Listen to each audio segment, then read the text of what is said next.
자, 오늘도 이제 다니엘서를 나갈 텐데요. 오늘은 다니엘서 5장을 마치도록 하겠습니다. 복습을 언제나 좀 하겠습니다. 가능하면 화요일, 금요일, 양일에 걸쳐서 한 장씩을 끝내는 그런 패턴으로 좀 나가보도록 하겠습니다. 화요일 날은 좀 이렇게 한번 앞부분을 좀 다루고, 그 다음에 금요일 날은 앞부분부터 시작해서 다시 한번 끝까지 가는 이런 식으로 계속 좀 다니엘서를 다루도록 하겠습니다. 다니엘서 5장의 주제는 뭐라 그랬죠? 바벨론의 멸망입니다. 네. 이 불은 꺼도 될 것 같아요. 네.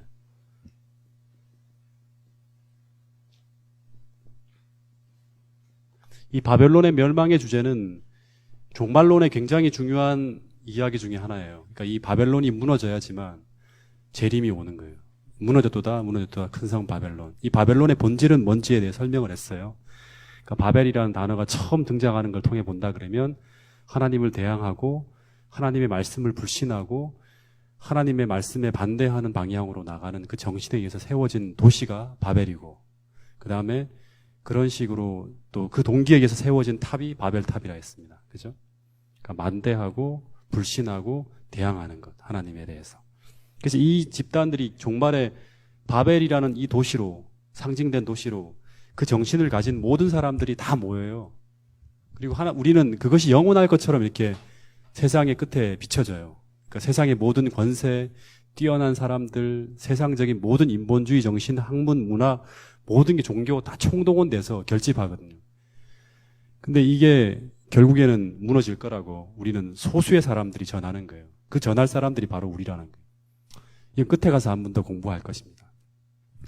다니엘서 5장 1절에 보면 누가 나오냐 그러면, 그동안은 계속 느부갓네살이 나왔는데 여기서는 누가 나옵니까? 바벨론의 마지막 왕인 벨사살이납니다. 이 왕이 등장합니다. 이 역사에 원래 없었어요, 이 왕의 이름이. 그래서 한동안 고등 비평가들이 성경은 가짜다 뭐 계속 주장했는데, 누구에 의해서? 이 사람 이름까지 기억하나요? 모범생? 시드니 스미스라는 사람에 의해서 이게 밝혀져요. 그러니까 이 사람이, 이 바벨론의 마지막 왕이 이 사람이 이 기록이 있었다는 것이 밝혀집니다. 그래서 성경에 보면 바벨론이라는 신바벨로니아의 첫째 왕인 느부갓네살과, 느부갓네살이라는 왕과 마지막 왕이 이 두 사람밖에 등장하지 않아요. 근데 이 사이에 몇 명이 있다고요, 왕들이? 이거를 알아야 된다 했어요. 왜냐 그러면 이제 자꾸 제가 반복하는 이유는 다니엘 7장을 지금 예비해두고 여러분들에게 계속 익숙하게 나가는 거예요. 예. 여러 왕들이 지금 이 기록을 알아야지만 그 바벨론의 역사를 사람들에게 다니엘 7장을 가르쳐서 설명할 수 있어요. 네, 3명은 넘어갑니다. 자, 한번 설명 다시 해볼게요. 느부갓네살이 언제 605년에 등장해서 43년간 통치한 후에 562년 10월 초라 그럽니다. 죽어요. 사망합니다. 그런 후에 다음 왕이 성경에 등장하는 누구냐 그러면, 성경에서는 에월 무로닥이라고 얘기하고, 역사 속에서는 뭐라고요? 역사에 등장하는 이름은 아멜 마르둑이라 그럽니다. 이 두 번째 왕이 등장합니다. 근데 이 에월 무로닥, 아멜 마르둑이라는 이 왕은, 느부갓네살은 굉장히 카리스마가 넘치는 왕이었어요. 근데 이 사람은 굉장히 어떤 사람이냐 그러면 느부갓네살과 딴판인 마음이 아주 여린 왕이에요. 성경에 보면 여호야긴을 잡아놓고 왕궁에 이렇게 감옥에 있는 게 너무 마음이 아파갖고 풀어주고 자기 식탁 앞에서 밥을 같이 먹게 해요, 평생.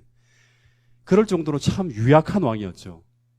그래서 이 왕이 이런 어떤 그런 심성 때문에 그런지 모르지만 그의 이제 삼촌이 아니라 매형인 네르갈 샤르우스, 이 두 번째 왕입니다. 세 번째입니다. 네르갈 샤르우스라는 왕인데 성경에서는 네르갈 사라셀이라고 표현되어 있어요. 이 사람의 이름이 등장해요.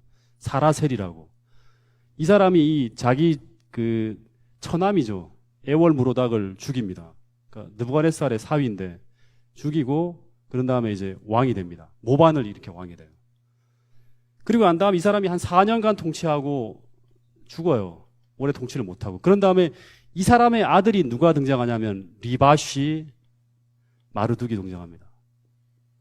근데 리바시 마르둑은 어떤 사람이냐 그러면 이 사람은 뭐 2달 정도 아버지의 어떤 이 정통성이 이제 부족하잖아요. 자기 처남을 죽였으니까 죽이고 왕이 됐으니까. 그래서 이 아들이 2달 만에 모반에 의해서 또 죽습니다. 죽어요. 죽고 난 다음에 드디어 바벨론의 마지막 왕인 누구? 나보니더스라는 왕이 역사의 마지막 왕으로 등장합니다. 근데 이 나보니더스가 등장하는 연도가 556년입니다.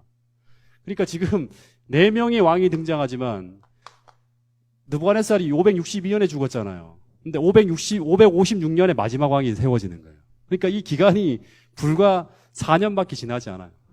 굉장히 혼란스럽게 지나간 거죠. 4년 동안에 4명의 왕이 지나가는 거예요. 그래서 우리 생각해야 돼요. 벨사살이 그러면 느부갓네살을 알까요, 모를까요? 알죠. 완전히 알죠. 4년밖에 안 지나간 거예요, 역사가. 4년이면 제가 이 교회 부임한 지 얼마 안 되는 거예요. 그 기억을 다 하죠. 그 전의 기억. 원당교회, 의정부교회, 그 다음에 뭐 미아동교회 기억을 다 하는 것처럼 느부갓네살의 행적을 다 아는 사람이 등장한 거예요. 모를 수가 없는 거예요. 이제 이게 심판이 되는 거예요. 마지막에. 그래서 이 바벨론의 마지막 왕이 이 나보니더스의 맏아들이에요. 이 사람은. 마지막 왕의 맏아들인데 이 사람이 어떻게 왕이 되냐 그러면 이 나보니더스 제위 3년에 벨사살이 공동치리자, 다시 말하면 섭정왕이 되는 거예요. 그러니까 실제로 나보니더스가 모든 문서의 이름의 도장은 나보니더스의 도장이 찍히지만 실제로 통치는 누가 도장을 가지고 하냐 그러면 이 벨사살이 통치했다는 것이 그 시드니 스미스라는 사람에 의해서 그 대형 박물관에 있는 점토판이 발견되면서 나보니더스 연대기라는 걸 발견하면서 이 사람의 존재에 대한 사실이 확인돼요. 성경이 진짜다. 고고학보다 더 확실하다라는 이게 증명이 되면서 성서 고고학의 아주 진짜 가장 찬란한 승리로 기록되는 그 발견이 바로 뭐냐 그러면 시드니 스미스의 나보니더스 연대기라는 그 점토판 문서의 발견이라 했어요. 여러분 성경은 정말 신뢰할 수 있는 그런 책입니다. 고동현 꼭 믿으라고요. 예, 확신을 가지라고. 자, 근데 이제 다니엘 알아두셔야 됩니다. 이게 7장에 가면 요 얘기만 쫙 하면서 사자의 날개가 뽑히고 두 발로 서기함을 입고 그 다음에 사람의 마음을 받는다는 이 얘기가 요 70년의 역사예요. 사자의 날개가 뽑히고 느부갓네살이 죽고 난 다음에 사람의 마음을 받았어. 애월무르닥이 연약한 마음이잖아요. 그죠? 사람의 마음을 받고 두 발로 섰다는 거는 이 영토가 한 평도 더 넓어지지 않아요. 느부갓네살 이후에.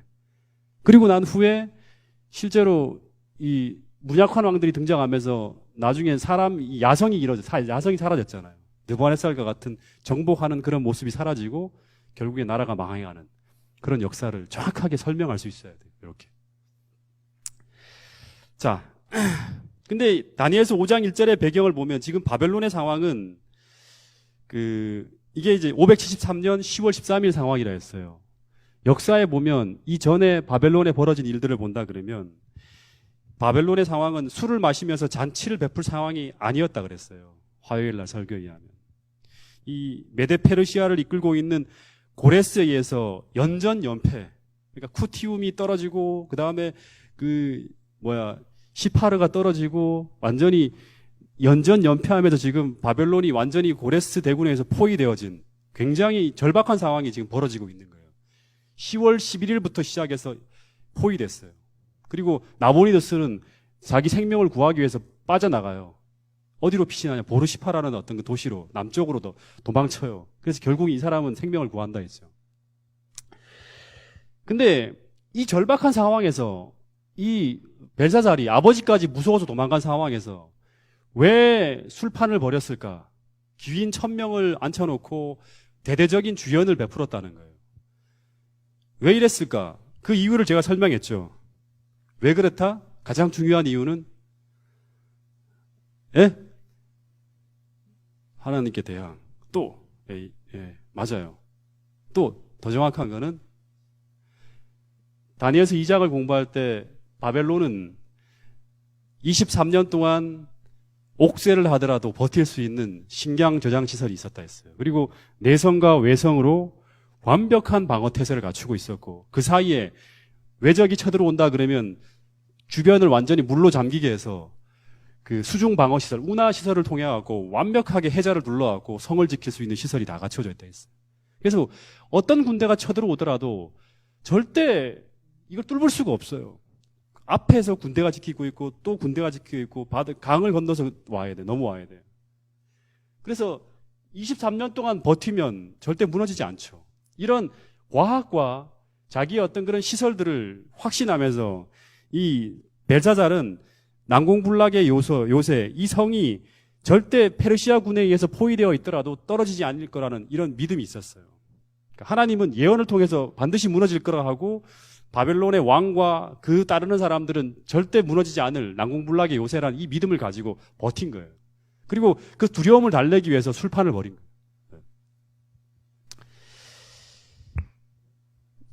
근데 2절에 보면 이 벨사살이 이 자신감이 이런 어떤 무모함이 더 나가요. 이 교만이죠. 그죠? 더 나가서 어떤 일까지 하냐 그러면 그 예루살렘 전에서 취하여 온 하나님의 성전 기명으로 술을 마셔요. 성전 기명으로는 술을 마셔요. 그러니까 역대 아버지나 어떤 왕도 하지 않은 그런 일을 짓을 내요. 가져와라 그거. 가져와. 왕들이 못했지만 난 할 수 있어 하면서 끌고 와갖고 그 성전 금잔들로 가서 술을 마시고 퍼마시고 그 다음에 어떻게 하냐 그러면 아니 하나님을 깔아뭉개는 거죠. 그 다음에 누구의 도움을 비자 그러면 이 성을 지켜달라고 누구의 도움을 빌어요? 금, 은, 목석으로 된 우상을 향해서 비는 거예요. 찬양하는 거예요. 이 성을 지켜달라고. 하나님은 이건 무시해도 돼요. 비는 거예요. 잡신들을 찬양했다는 기록이 나와요. 그러니까 이 모습이 그동안 여호와 하나님이 바벨론에 보여준 그 모든 계시의 빛, 어떻게든 이들을 구원하고 회개시키기 위해서 계속 바벨론 전역에 보여줬던 이 빛을 이 벨사살이 완전히 무시하는 거예요. 완전히 무시해버리는 거예요. 제발 내가 이렇게 확실하게 보여주지 않았냐 해도 무시하는 거예요. 그거 하나님 아니야. 그건 우연이야. 계속 무시하고 그리고 그 분명한 하나님의 존재하심과 위대하심을 완전히 부인하고 나가서 모독하는 행동까지 하는 거예요. 그 모독하는 행동이 뭐냐 그러면 그거를 가지고 자기의 쾌락의 도구로 사용하는 거예요. 하나님께 거룩하게 예배드리기 위해 쓰여져야 할 그 기명을 가지고. 근데 제가 얘기했죠. 이 벨사살은 느부갓네살과 한 시대를 살았던 인물이라고. 불과 4년밖에 지나지 않은 상황에서 아버지가 왕이 되고 그 다음에 3년 지난 후에 자기가 통치자가 될 만큼 느부갓네살과 거리가 얼마 안 되는 그런 그 연도세 기간이 얼마 안 된 상황에 살았던 사람. 그래서 이 43년간 통치했던 바벨론의 누구도 지나가는 강아지도 다 알 만큼 그 위대한 왕이었던 느부갓네살이 어떻게 회심했고 그가 또 회심한 기록을 조서에 남겼잖아요. 모든 사람이 알 수 있도록 천하의 만민에게 내가 조서하노라 하면서 다니엘 4장에 그렇게 남겼잖아요. 그리고 그 느부갓네살의 시대에 느부갓네살이 회심하게 된 결정적인 터닝 포인트였던 다니엘서 2장의 금시장 사건과 그 다음 푸른불 사건을 다 아는 거예요. 근데 이 현저한 하나님의 역사를 이 사람은 기억하려 하지 않았어요. 그래서 그가 조금만 더 겸손하게 봤다면, 생각한다면, 주목한다면, 불에 넣었어도 모든 사람 앞에서 하나님의 신의 아들이 현연하게 드러났던 그 사실, 아마 두라평지 있었을 것 같아요. 이 벨사살이 같이. 왕족이었으니까, 그죠?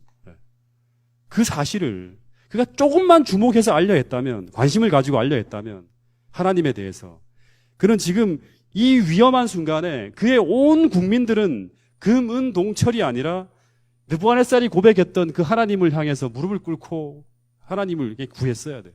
그게 정상적인 상황이에요. 나라를 구하기 위해서. 근데 그는 그렇게 하지 않았어요. 모독하며 나가는 거예요. 그러면서 막 내가 이렇게 위대한 왕이야. 아버지도 할아버지도 하지 못했던 그 위대한 일을 내가 하고 있다. 이 나보니드스는 느부갓네살의 사위였다 했어요. 사위. 외할아버지도 하나 하지 못했던 그런 일을 나는 할 수 있다고. 저 페르시아 군대 내가 반드시 무찌를 수 있다고 하면서 건배할 때 어떤 일이 벌어지냐 그러면 5절에 손가락이 탁 나타나고 사각사각 하면서 글을 썼다 했어요. 이 장면을 보고 왕은 완전히 얼어버리고 바벨론 박사들을 불러다가 그 글자를 해석하라고 하는데 아무도 그 글자를 해석하지 못합니다. 그리고 난 후에 느부갓네살 사후 23년 동안 죄아에 묻혀있던 84살의 노인인 다니엘이 다시금 부름을 받습니다. 84살이면 우리 송옥순 집사님이 84 되셨습니까? 네. 송옥순 집사님 같은 연세에 되신 이 다니엘이 다시금 국가의 위기일 때 그 사람밖에 해결할 수 없는 그 문제라면서 불러내는 거예요. 자, 기억하셔야 된다 했어요. 중요한 포인트예요. 여기. 언제나 똑같잖아요. 다니엘서에 보면 몇 번씩 반복되는 거예요. 어떤 문제가 발생했어요. 근데 바벨론의 모든 학자들, 세상의 가장 위대한 사람도 풀지 못하는 그 문제예요. 다 해결을 못해요. 그러면 결국 누가 등장한다? 누가 등장한다? 하나님의 사람, 그리스도인이 등장한다. 그 사람은 어떤 사람이냐 그러면 신들의 영이 있는 사람이에요. 신들의 영이 있는 사람. 다시 말하면 준비된 사람 맞아요. 성령이 있는 사람이에요. 성령을 따라 살아가는 사람, 하나님과 교통하는 사람이 등장합니다. 그 사람이 그 문제에 대한 답을 내는 거예요. 이게 왜 이 문제가 어떻게 왔고 이 문제를 해결할 방법이 무엇이라는 걸 알려주는 사람이에요. 그 사람이 바로 진짜 그리스도인이라 했어요. 이집트에서의 그 요셉도 마찬가지죠. 문제마다 세상 모든 사람이 풀지 못하는 그 문제를, 그 꿈을 요셉이 해석을 하는 거예요. 이게 어떻게 왔고 어떻게 준비해야 되고 앞으로 상황. 다니엘이 언제나 그렇게 등장하는 거예요. 그래서 이 다니엘이 왕궁에 들어갈 때 이 바벨론은 완전히 포위되어져 있었고 바벨론의 멸망을 위해 공격 준비를 하고 있는 페르시아의 총사령관, 이제 이 사람은 나중에 이제 계시록에 가서도 우리가 볼 사람이에요. 고레스라는 이름을 기억하셔야 됩니다. 이 사람은 정말 중요한 사람. 제 성하고 비슷하기 때문에 여러분 이제 잊어버리면 안 됩니다. 고레스입니다. 고레스. 고레스는 이 사람의 이름이, 페르시아 장군의 이름이 왜 성경에 나올까요? 이사야 44장 마지막 절 부분, 이사야 45장에 이 사람의 이름이 기록돼요. 근데 이 사람은 어떤 사람이냐면 기름 부음을 받은 나의 종이라 그래요. 기름 부음을 받은 나의 종. 기름 부음을 받은 왕이죠. 그죠? 그 사람 고레스인데 그 사람이 할 일이 바로 뭐냐 그러면 성전을 중건하고 무너진 성전을 다시금 재건하는 거예요. 그리고 또 무슨 일을 하냐 그러면 내 백성을 포로에서 해방시키는 자, 해방자예요. 해방자인데 이 사람은 다시 말하면 구원자겠죠. 누구와 똑같냐 그러면 그리스도와 똑같아요. 바벨론에 포위되어져 있던 이스라엘 백성을 구원하기 위한 사명을 가지고 고레스가 등장해요. 이 세상에 포위되어져 있는 그리스도인을 구출하기 위해서 누가 등장하냐 그러면 예수님이 등장하죠. 예수는 구원자잖아요. 똑같아요. 그래서 이 바벨론 멸망을 위해서 이 왕인 고레스가 이제 바벨론을 멸망시키기 위해서 가는 것처럼 계시록 16장 마지막 장에 보면 이 삼중연합체, 하나님 백성을 죽이려고 대항해 싸우는 이 바벨론을 멸망시키기 위해서 누가 등장하냐 그러면 바로 예수 그리스도가 등장하는 거예요. 마지막에. 똑같은 패턴입니다. 그래서 당시 이 고레스가 이 바벨론을 포위했다는 것은 바벨론 멸망이 임박했고 하나님 백성을 구출할 때가 임박했다는 하나의 증거였어요.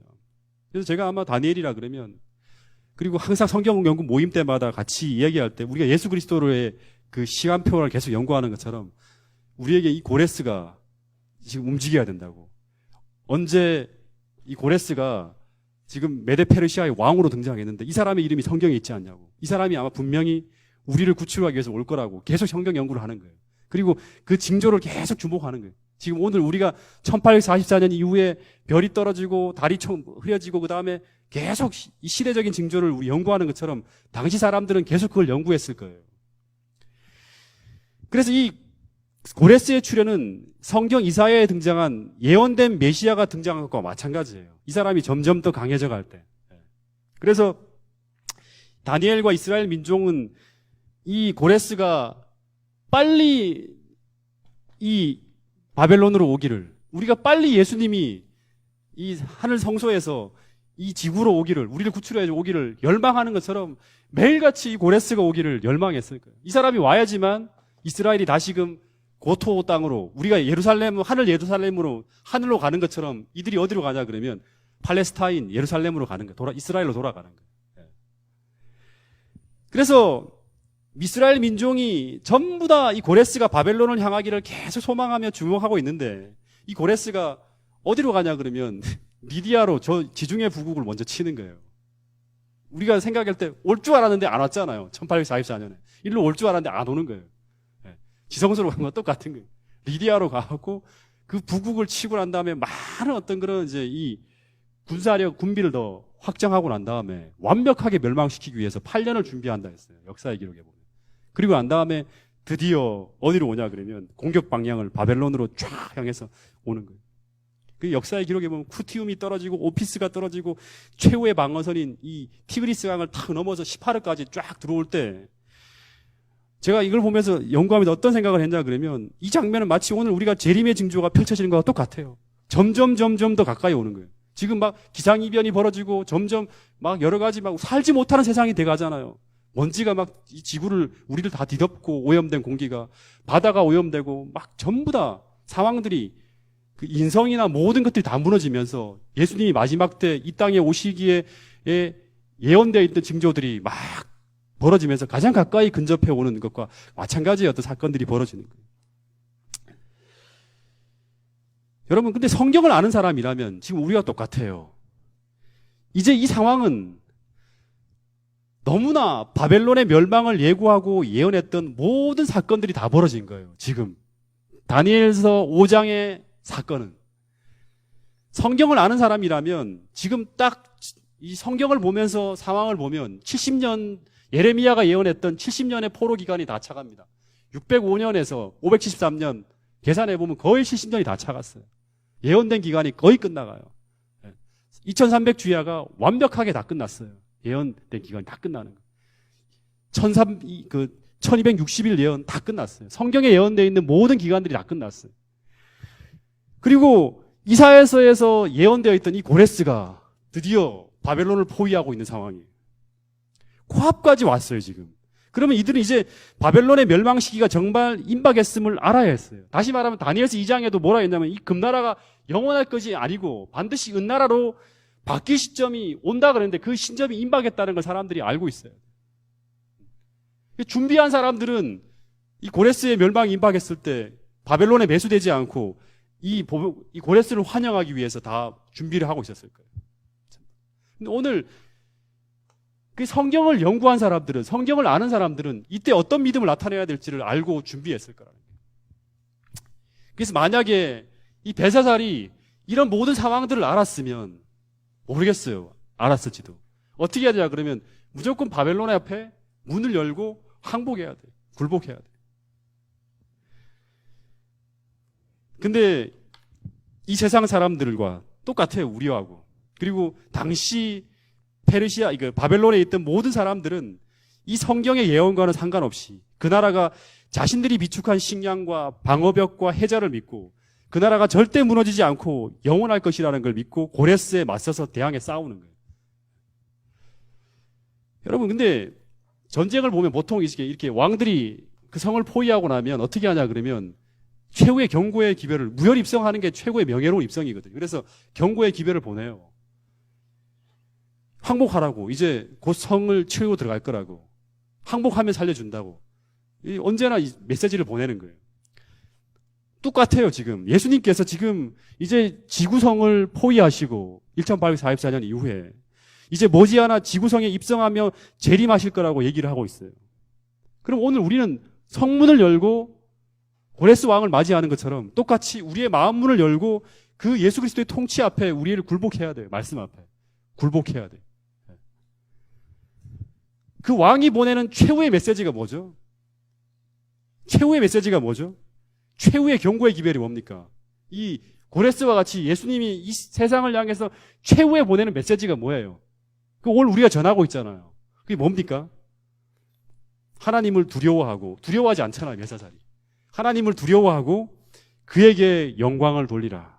이는 그의 심판하실 시간이 이르렀음이니, 이 성이 반드시 바벨론이 떨어진다. 심판하실 시간이 이르렀음이니 하늘과 땅과 바다와 물들의 근원을 만드신 이를 경배하라. 그 다음에 뭐예요? 바벨론은 무너진다. 무너졌도다. 무너졌도다. 큰 성 바벨론이요. 무너진다. 반드시 무너진다는 거예요. 바벨론과 연합해서 너의 인생을 같이 꿈꾸면서 나간다 그러면 반드시 그 인생은 무너진다는 거예요. 바벨론과 함께. 그래서 셋째 천사의 기별은 바벨론에게 매수되지 말라는 거예요. 너희들이 주는 이 바벨론 백성의 표인 그 짐승의 표를 받지 말라는 거는 바로 뭐냐 그러면 매수되지 말라는 거예요. 너의 신앙을 거기에 팔지 말라는 거예요. 세상과 타협하면서. 그래서 이 짐승의 표를 받지 말라는 것은 이 바벨론이 절대 무너지지 않고 영원할 것이라고 착각함으로 말미암아 바벨론 왕에게 매수되어지는 거예요. 근데 이때 이 시점에 이제 드디어 다니엘이 아마 성경을 가르치고 있었을 거예요. 그냥 보내지 않았을 거예요. 예언자니까 선지자니까 사람들을 모아놓고 제하에서 왕궁에서 열심히 일하다가 이제는 끝났다고. 이제 머지않아 분명히 떨어질 거라고 포위했으니까 하면서 막 성경을 가르치고 있는데 갑자기 성에서 왕궁의 사람이 찾아와요. 왕이 부르신다고 당신을. 왕명이 딱 전달되는 거예요. 그 다니엘이 들어갑니다. 왕은. 근데 왕이 달달달달 떨면서 저 분벽의 글씨를 보면서 막 보니까 술잔치가 벌어진 그 주연 자리에 사람 전부 창백하고 몇몇 사람들은 막 빠져나가고 있고 막 그런 상황에서 저 분벽을 가리키면서 저 글자를 해석해 달라고. 너는 분명히 신들의 영이 있는 사람이라고. 아버지 때 알잖아요. 느부갓네살 왕 때 그렇게 소개된 사람이라 하면서 해석해 달라 그래. 근데 그리고 이거 해석해 주면 셋째 치리자의 자리를 주겠다고 제안합니다.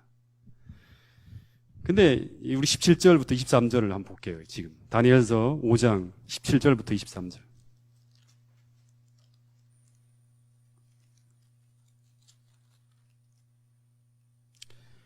자, 읽어보겠습니다. 시작. 다니엘이 왕에게 대답하여 이르되 왕의 예물은 왕이 친히 가지시며 상급은 다른 사람에게 주옵소서. 그럴지라도 내가 왕을 위하여 이 글을 읽으며 그 해석을 아시게 하리이다. 진짜 이 글은 정말 멋진 글이에요. 제가 이거 보면서 참 다니엘의 모습을 생각할 때 참 감동이 되더라고요. 내가 왕을 위해 그 해석을 해주겠지만 나는 절대 이 바벨론의 상급을 받지 않겠다고 하는 거예요. 다니엘은 평생을 바벨론에 속해 살아왔지만 바벨론 속에 살았지만 그는 절대 그 신앙을 팔지 않았어요. 그죠? 바벨론의 부귀영화를 탐하지 않았어요. 바벨론의 것들은 다 무너질 거라는 걸 알기 때문에. 그러나 왕이 알기를 원한다면 그 분벽의 글씨를 해석해 드릴 수 있습니다라고 하는 거예요. 그리고 제가 볼 때는 내가 다니엘이었으면 그냥 나갔을지 모르겠어요. 난 모르겠다고 하고 나갈지 모르겠는데 그렇게 하지 않고 그 분벽의 글씨를 해석해 드릴 수 있다라고 얘기하는 것은 이게 참 사람을 두려워하지 않는 거예요. 이 해석은 되게 무서운 거잖아요. 너 왕, 너 여태까지 잘못 살았고 너 분명히 하나님이 심판할 거라는 해석의 기별이에요. 메네 데겔 우바라시냐. 그리고 아주 정확하게 하나님의 심판을 선고하는 그 예언을 해석하는 거예요. 그 상상해 보면 아마 지금 이 순간 바벨론 왕은 다니엘의 입술에서 어떤 말이 떨어질지를 보면서 완전히 얼어붙어 있었을 거예요. 이 사람이 이 해석을 어떻게 해줄 것인가. 참 두려운 마음으로 아마 바라보고 있었을 거예요. 무슨 말이 나올까? 근데 다니엘이 하는 말이 이런 말입니다. 여기서 중요한 얘기가 나오는데 왕이여 지극히 높으신 하나님이 왕에 붙인 느부갓네살에게 나라와 큰 권세와 영광과 위엄을 주셨고, 그러니까 여기 보면 느부갓네살이 큰 권세와 위엄과 영광을 누린 것은 그가 잘났기 때문이 아니라 하나님이 그에게 주신 것이라 하는 거예요.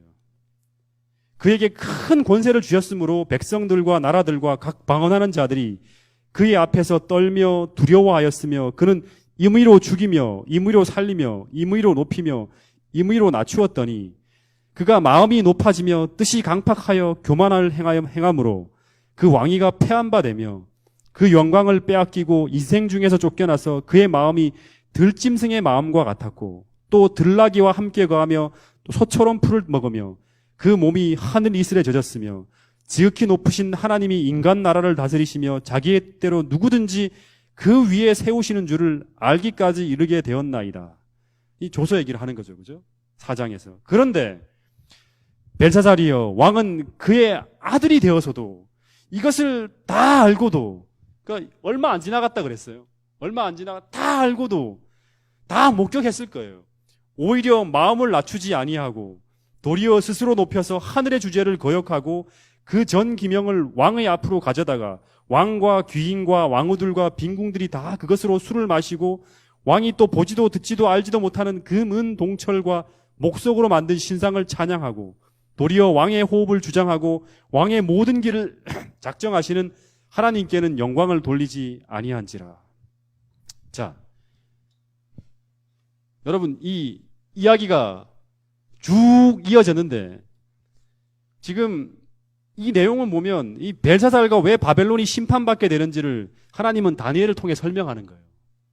그러니까 이 문구는 보면 다니엘이 그 손가락의 글씨를 해석하는 것은 마치 법정에서 판사가 이제 바벨론과 벨사살의 죄를 조사한 후 저울에 달아본 후 이제 판결을 내리는 선고문이에요. 왜 벨사살이 폐위되어야 하고 왜 바벨론이 망해야 되는지 그 판결을 내리는 거예요. 굉장히 중요한 선언이에요. 여러분, 이 선고문을 읽어보니까 벨사살이 가장 크게 잘못한 게 뭐예요? 벨사살의 죄가 뭐예요? 가장 크게 잘못한 거. 네? 그 내용을 정확하게 얘기해 보세요. 이게 오늘 우리가 주목해야 될 부분이에요. 가장 정확한 게, 가장 중요한 핵심이 뭐죠? 선고의 핵심이. 핵심 포인트가 뭐죠? 제가 볼 때는 이것을 다 알고도예요. 이것을 다 알고도 오히려 마음을 낮추지 아니하였다. 그래서 다니엘서 5장에 어떻게 보면 학자들 간의 해석의 그 주제는 뭐냐 그러면 벨사살의 교만이라는 게 다니엘서 5장의 또 하나의 중심 주제예요. 이것을 다 알고도 바로 얼마 전에 이렇게 홍해가 갈라진 기적이거든요. 홍해가 갈라진 기적과 그 다음에 광야에서 쏟아진 그런 어마어마한 이적들, 하나님의 현현을 다 알고도 스스로 마음을 낮추지 아니하였다는 거예요. 다시 말하면 느부갓네살을 통해서 보여주신 하나님의 행적을 이 벨사살은 기억했어야 돼 하는 하나님이 하는 거예요. 너 분명히 기억했어야 돼. 내가 그렇게까지 알려준 그거를 다 알고도 너무나 명명백백한 하나님의 역사를 그는 부인하지 말고 기억했어야 된다는 거예요. 이게 굉장히 중요한 주제예요. 그러나 너무나 분명하게 그의 생애에 공개된 이 하나님의 역사를 그가 부인하고 인정하지 않았다는 것은 바로 교만으로 하나님 보시는 거예요. 너가 내보다 나 없이 살 수 있다고 얘기하는 거예요. 이것이 심판의 첫 번째 이유예요. 알고도 마음을 낮추지 않아야 했다. 오늘 우리도 마찬가지겠죠, 그죠? 하나님께서 우리에게 알려주신 거의 평생을 들어온 그 말씀들을 우리가 보고도 마음을 낮추지 하나님 앞에 마음을 낮추지 않는다는 것은 다시 말하면 그것은 느부갓네살의 이 벨사살의 교만과 똑같은 교만일 수 있다는 거예요. 느부갓네살은 기회가 있었어요. 왜냐 그러면 그건 모르고 교만했기 때문에. 근데 이 벨사살은 알고도 교만했습니다. 이게 가장 큰 무서운 차이예요. 의도적으로 부인했다는 거예요. 의도적으로 거부했다는 거예요. 기억하지 않았다는 거예요. 두 번째는 뭐냐 그러면 이게 또 중요한 건데요. 첫 번째는 알고도예요. 알고도 낮추지 않았다.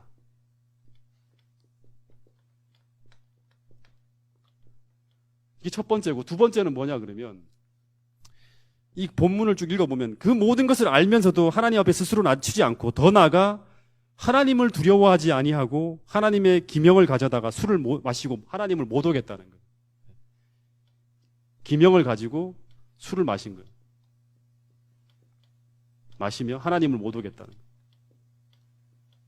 이게 결정적 하나의 행동을 말하는 게 아니에요. 이걸 통해서 하나님이 우리에게 뭘 말하려 하냐 그러면 이 행동은 뭐냐 그러면 그 사람이 어떤 사람이라는 것, 이 행동은 그 사람이 어떤 사람이냐는 것, 그 사람의 말과 행동을 통해 하나님을 심판한다 그러거든요. 이 행동이 그 사람의 마음속에서 뭐를 보여주는가 하는 걸 하나님은 기억한다는 거예요. 그 마음이 어떤 생각을 품고 있었다는 걸 정확하게 드러내는 게 바로 이 행동이에요. 이 행동의 결과를 하나님이 이제 딱 보시고 이제 끝났다 하시고 하나님이 손가락이 나오는 거예요. 이 행동이 나타나자마자 하나님의 손가락이 나오는 거예요. 쫙 그으면서 하는 기록한 글자가 뭐냐 그러면 메네 데겔 우바르시나라는 글자를 기록한 거예요. 여러분 이 단어들이 보면 분벽에 쓰인 글씨가 이거는 이제 에워놓으세요. 메네라는 글자가 2번 나옵니다. 메네, 메네. 그 다음에 데겔이라는 글자가 한 글자 나오고, 그 다음에 우바르신이라는 글자가 나옵니다. 이 행동을 보고 하나님이 이런 글자를 썼어요. 메네 하는 거는 뭐냐 그러면 세다, 숫자를 세다 또는 계산하다는 거예요. 계산하다, 세다, 계산하다, 헤아리다 이런 뜻이에요. 세다, 계산하다, 헤아리다. 그러니까 이거는 뭐냐 그러면 수학적인 정확함을 나타내는 말이에요. 수학적인 정확함. 그러니까 하나님이 어떤 한 개인과 국가를 심판하실 때 그냥 부주의하게 네 행동이 대충 이래, 넌 대충 이런 것 같아 이렇게 하는 게 아니라 마음 내키시는 대로 이렇게 부정확하게 대충 판단하는 것이 아니라 수학적인 정확함을 가지고 하나님은 그 사람의 행동을 세고 계산하고 헤아리신다는 거예요. 이게 굉장히 중요한 게 하나님의 공의예요. 나중에 하늘나라 올라가면 이 사람이 왜 하늘나라 못 올라오는지 그 모든 걸 세고 계산하고 헤아리신 후에 온 우주 앞에 공개합니다. 그래서 하나님이 때와 기한을 변하시는 것, 때, 정확하게 하나님이 계산하시는 수학적인 때가 있어요. 그리고 왕들을 패하시고 세우시는 이 모든 것들을 매네 세고 계산하고 헤아린 후에 다 하신다는 거예요. 그래서 이 매네라는 이 말이 반복되어졌다는 것은 이 계산이 매네 하나님이 또 계산해보고 또 세보고 또 세보는데 아니라는 거예요. 매네 강조하는 거예요. 그래서 여러분 계산이 굉장히 정확하게 우리 삶을 하나님이 헤아리고 계신다는 사실을 생각하고 우리가 행동하고 우리가 결정하고 이렇게 선택하고 나가야 돼요. 오늘 일상적인 삶 속에서 하나님을 계속 바라보면서. 그래서 하나님이 우리를 너무나 사랑하시기 때문에 분명히 오래 참으시는 건 확실해요. 성경에 보면. 그러나 하나님이 인간처럼 그냥 한없이 하나님의 공의를 집행 못하는 그런 유약한 사랑이 아니라는 거예요. 우리를 사랑하기 때문에 공의를 집행 못해 나. 너 어떻게 이게 아니라는 거예요. 하나님의 공의는 이 벨사살처럼 그 잔을 넘어갔을 때 하나님은 그 기한이 찼을 때 정확하게 심판하신다는 거예요. 매네 하는 것처럼. 그래서 하나님이 이 벨사살에게 내가 매네 해보니까 하나님이 이미 그 나왕의 나라의 시대를 다 세어보니까 계산해보니까 헤아리보니까 이 시대는 이제 끝났어. 너는. 그 결과가 끝났다는 거예요. 두 번째 대결이라는 단어를 썼는데 이 대결이라는 단어는 이거하고 비슷해요. 이 대결이라는 단어는 무게를 다루는 거예요. 달리다, 저울질하다는 뜻이에요. 이 대결이라는 단어의 뜻이 고대 이 문서를 보면 주로 상거래 수단으로 공정한 저울추를 가지고 무게를 달고 계량할 때 쓰는 그 단어예요. 대결하는 게. 그러니까 하나님이 벨사살의 인생을 딱 저울에 달아보는 거예요.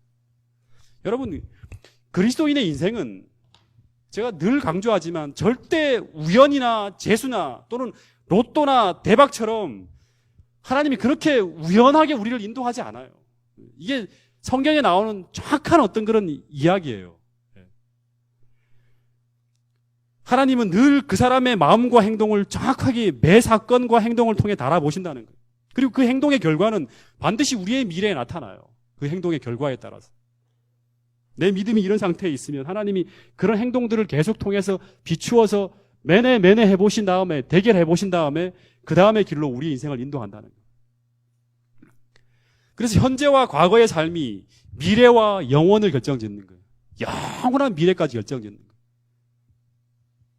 그 영원이라는 게, 영생이라는 게 그냥 우연히 주어지는 게 아니라 오늘 내가 어떤 행동을 하고 어떤 삶을 살아가는가 하는 것을 통해서 하나님은 미래, 그 결과 하나하나 행동이 이른비의 체험이 마침내 열매 맺는 늦은 비로까지 가는 거예요. 여러분, 그래서 이런 구절들이 하나님이 매일매일 내 삶과 행동을 달아보신다는 이 말씀이 성경에 곳곳에 나와요. 사무엘상 2장 3절에도 보면 여호와는 지식의 하나님이라 행동을 달아보시니라. 네가 지금 어떤 행동을 하고 있는지 하나님은 매일같이 보신다는 거예요.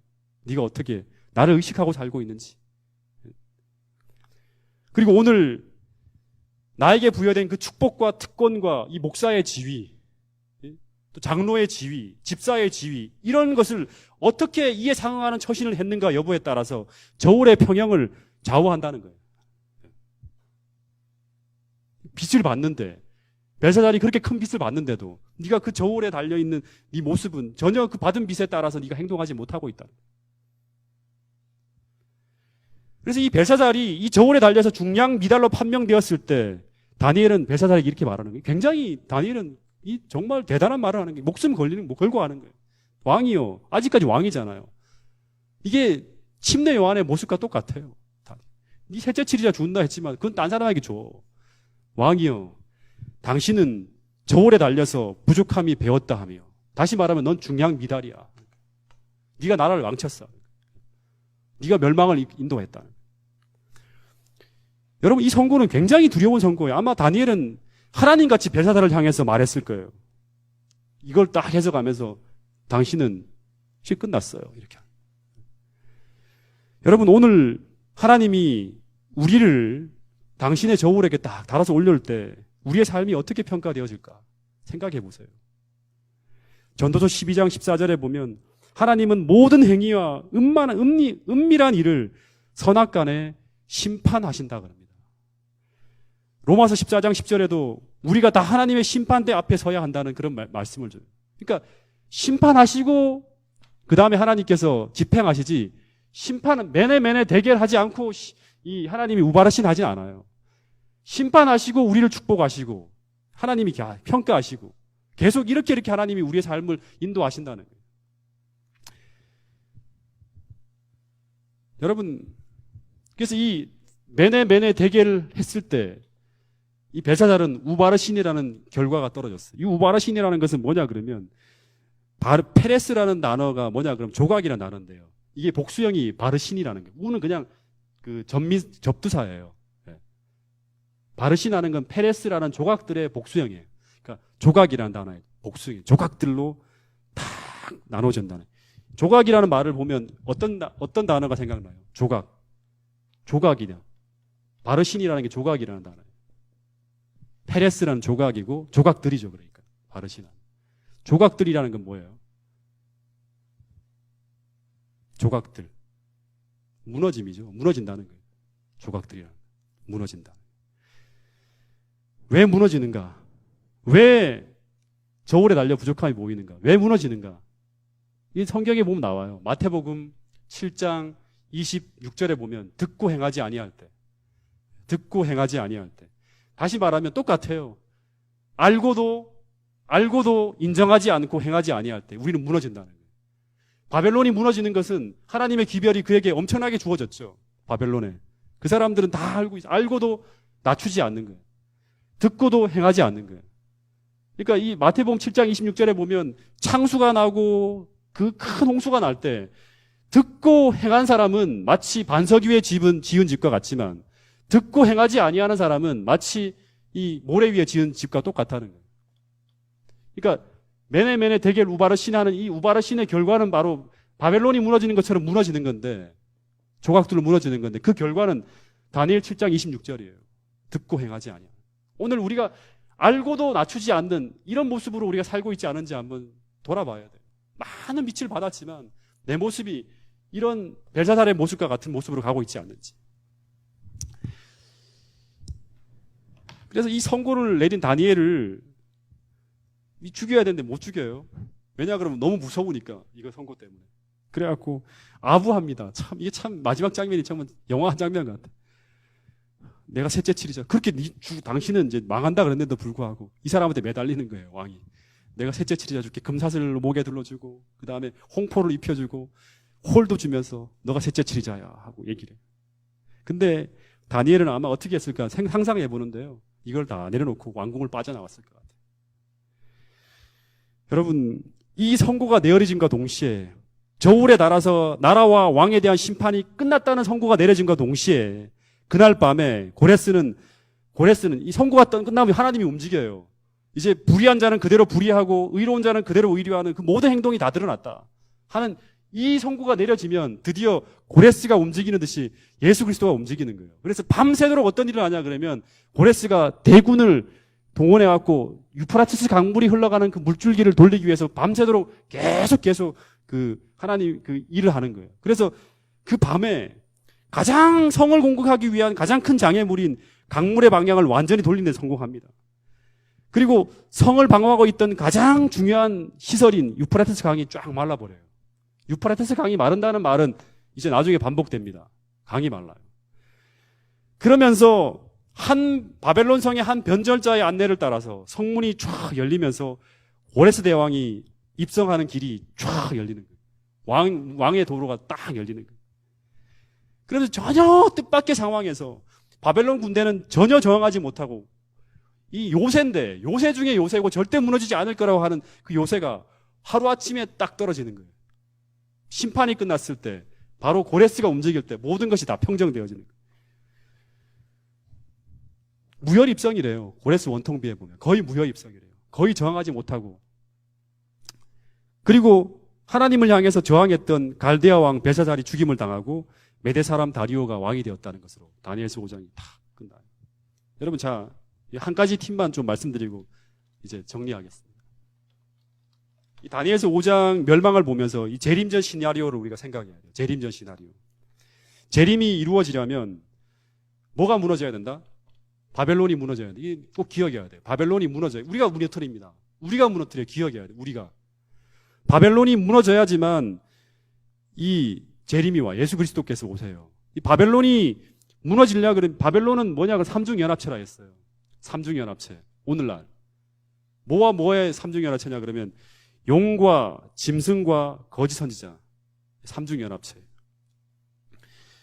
근데 역사적 표상에 나온 것처럼 이 바벨론이 무너지려 그러면 뭐가 말라야 된다? 예? 유프라테스 강물이 말라야 돼요. 유프라테스 강물. 자, 이거 볼게요. 계시록 16장 12절. 한 2, 3분만 하고 끝낼게요. 16장 12절. 이어서 해야 하기 때문에 제가 잠깐 좀 쓰는 겁니다. 16장 12절을 보면 또 여섯째 천사가 그 대접을 큰 강 유브라데 강에 쏟음에 강물이 말라서, 이건 다니엘서 5장에 나오는 그 얘기입니다. 여섯 번째 천사가, 대접을 받은 천사가 그 대접을 큰 강 유브라테스 강에다가 탁 쏟아버리니까 강물이 말라요. 강물이 말라야지만 동방에서부터 오는 왕이 고레스거든요. 이 고레스의 길이 예비되는 거예요. 동방에서 오는 왕은 예수님 그리스도와 왕들이라 그럽니다. 왕들, 원래 왕들은 아버지 하나님, 아들 하나님, 성령 하나님이 다 입성하는 거예요. 재림하는 거예요. 그러려 그러면 반드시 큰 강 유브라테스가 말라야 돼요. 말라야 돼요. 그리고 이 마르고 난 다음에 결과가 19절 보세요. 큰 성이 세 갈래로 갈라지면서 바벨론 성이 완전히 무너져요. 큰 성 바벨론이 하나님 앞에서 기억하신 바 되어서 완전히 무너지는 게 나옵니다. 무너지고 난 다음에 예수님의 재림이 딱 이루어지는 거예요. 그래서 이 이제 용, 짐승, 거짓 선지자, 바벨론은 용, 짐승, 거짓 선지자, 그리고 이 그 거짓 선지자라는 것은 이제 짐승은 법안권이고 용은 사단이고 거짓 선지자는 배도한 개신교 집단과 미국이에요. 근데 이 세 단체를 모으기 위해서 무엇이 역사하는가 하면 귀신의 영인 강신술이 부어진다는 얘기가 13절에 나와요. 강신술에. 막 이적들이 나타나면 수많은 사람들이 쫙 모이니까 거의 모든 사람들이 다 바벨론으로 다 모입니다. 세상 모든 사람들이. 그러니까 세상의 모든 권력, 미국, 그 다음에 교황권, 그 다음에 사단의 능력이 역사하는 거예요. 모든 사람들이 다 모인다는 말은 바로 뭐냐 그러면 이게 바로 큰 강 유프라테스예요. 물은 열국 백성 물이라 그러거든요. 어마어마한 많은 사람들이 이제 물이 다 몰려드는 거예요. 그래서 이 바벨론 성을 보호하는 거예요. 사람들이 모여들어서. 근데 갑자기 여섯 번째 대접 재앙이 바벨론에 붙게 될 때 갑자기 바벨론의 중심 시설인 큰 강 유프라테스성이 말라지게 되고 왕들의 길이 열린다는 거예요. 그러면 물이 마른다는 것은 뭘 의미하는 거예요? 사람들이 사라진다는 거죠. 사람들이 사라진다는 거예요. 지지하는 사람들이 떠나간다는 거예요. 왕은, 이 물은 계시록 17장 15절에 보면 열국 백성 물이에요. 물이 마른다는 것은 사람들이 사라진다는 거예요. 그러니까 바벨론이 멸망되려면 이 강물이 상징하는 것처럼 열국 백성 물이 사람들의 지지 기반이 사라져야 돼요. 그러니까 어마어마한 사람들이 바벨론을 지지하고 따르는 천주교를 따르는 저는 어마어마한 사람들이 거의 다 속았다고 하면서 사라지는 일이 벌어져야지만 바벨론이 무너진다는 거예요. 예. 그래서 그리고 난 후에 왕들을 향한 길이 예비되어져요. 사람들에게 폭로하니까 이제 예수님이 갈 수 있는 길이 침례 요한처럼 길이 닦여지면 예수님이 들어오는 것처럼 왕들의 길이 예비되어지고 왕이 오시게 되면 바벨론이 무너지고 재림이 이루어지는 거예요. 근데 이 바벨론을 따르고 지지하는 이 어마어마한 사람들이 어떻게 바벨론의 실체를 알게 되며 다 속았다고 하면서 지지를 철회하고 떠나는 이런 일이 벌어질까? 어떻게 떠나게 되죠? 이걸 알아야 되죠. 이걸 알아야 돼. 어떻게 떠나게 됩니까? 어떻게 우리가 속았다 하는 사실을 알게 될까요? 바로 새 천사의 기별 때문에 그렇습니다. 새 천사의 기별. 우리 때문에 무너지는 거예요. 그러니까 세상을 무너뜨리는 사람들이 바로 우리라는 거예요. 새 천사의 기별은 하나님의 영원한 복음을 담고 있음과 동시에 바벨론의 거짓과 불의를 폭로하면서 바벨론이 무너진다는 것을 담고 있는 내용이에요. 무너졌다 큰 성 바벨론이. 왜 무너지는가? 그들은 가짜라는 거예요. 그 종교는 가짜라는 거예요. 거기에는 안전이 없고 하나님도 안 계신다는 거예요. 하나님을 대항하는 단체라는 거예요. 그런데 안식일도 가르쳐주고 막 이런 모든 걸 담고 있는 기별이 이 새 천사의 기별이에요. 그래서 제가 마태복음 25장에 보면 재림 준비를 위해서 24장 마지막 첫 번째 비유에 보면 재림을 준비하라 하고 난 다음에 첫 번째 나오는 비유에서 지혜로운 청지기의 비유에 첫 번째로 나오는 교훈이 바로 뭐냐 그러면 때를 따라 하나님 백성에게 양식을 나눠줄 자가 누구냐 묻는 거예요. 이 마지막 때에 주어질 양식이 바로 새 천사의 기별이에요. 이걸 오늘 우리가 알고 있어야 되고 이해해야 되고 이대로 살아야 돼요. 그리고 이 기별을 전하기 위해서 성령을 구해야 되는 거예요. 성령을 구해야 돼요. 여러분, 그래서 결국 이 기별이 전해져야지만 물이 많고 왕들의 길이 예비되어지는 거예요. 그러니까 우리 마지막 시대 바벨론의 멸망을 보면서 우리가 이걸 무너뜨려야 되는데 이러기 위해서 오늘 우리가 장착해야 될 가장 중요한 관심, 하나님을 만나기 위해서 우리가 예비해야 되고 준비해야 될 가장 중요한 중심은 바로 뭐냐 그러면 이 마지막 시대의 이 기별을 우리가 이해하고 알고 깨닫는 거예요. 그리고 이대로 살고 이대로 세상이 어떻게 돌아갈 건지 다니엘처럼 그런 모든 것을 전할 수 있는 사람이 되어야 한다는 거예요. 오늘 여러분 동작중앙교회에 계신 여러분들이시요. 정말 저와 함께 이 마지막 시대의 기별을 이해하기 위해서 다니엘서와 이제 계시록까지 계속 나가는데요. 정말 한번 겸손한 마음으로 한번 연구해 본다는, 한번 내가 진짜 재림교인이라 그러면 이 정도는 알아야 되지 않겠냐는 각오를 가지고 결심을 가지고 엘렌 화이트이 말한 것처럼 모든 학구력을 동원해서 이 기별을 이해하고 깨닫기 위해서 시간을 투자하고 관심을 갖는 여러분과 저가 되기를 간절히 바라겠습니다.